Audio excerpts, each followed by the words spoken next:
Well, Democratic Congresswoman LaMonica McIver appeared in court for the first time today, facing charges of assault filed against her in June by interim U.S. Attorney for New Jersey, Alina Habba. That was stemming from a confrontation at an ICE detention facility in Newark that escalated when law enforcement moved to arrest Newark Mayor Ras Baraka. The charges have since been dropped against the mayor, but McIver was served with a 3-count indictment, accused of slamming a federal agent with her forearm, forcibly grabbing him and using her forearms to strike another agent. McIver has maintained her innocence and turned down a plea deal. Senior correspondent Joanna Gagis was at the hearing in Newark Federal Court and has the latest. Joanna. Yeah, Brianna, today Congresswoman LaMonica McIver pled not guilty to charges brought against her by the U.S. government. Those charges come from an altercation that can be seen in ICE video showing a physical confrontation between McIver and federal agents. Now, the hearing today was short. The judge, Jamel Semper, read through the maximum charges for each of the 3 counts brought against McIver. The first 2 for forcibly impeding and interfering with federal officers. The 3rd charge is a misdemeanor. In total, she faces a maximum of 17 years in prison if convicted. Now, interestingly, interim U.S. Attorney for New Jersey, Alina Habba, who's been leading the charge against McIver and formerly against Mayor Ras Baraka, who was arrested outside of Delaney Hall on May 9th, Alina Habba was not in the courtroom today. It could be that she wasn't there because her interim term expires in July. She won't get a chance to argue this case.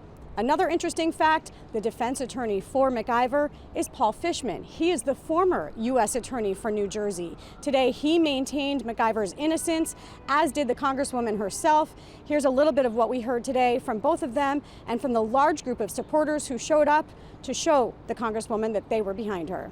Justice for LaMonica! Justice for LaMonica! Who do we stand with?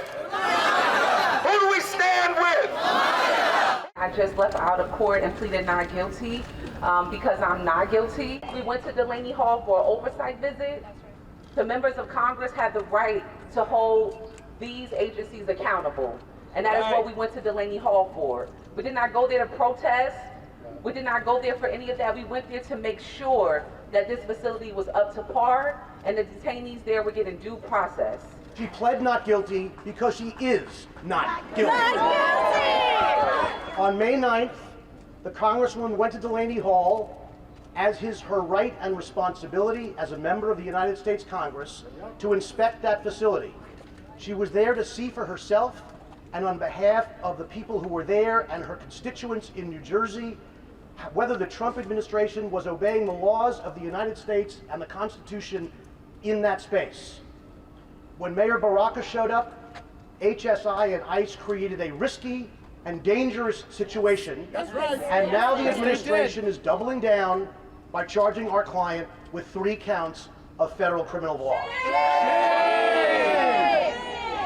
We are eager to challenge these charges in federal court on legal and factual grounds, and we are confident that when we are done, the legal system will vindicate the Congresswoman.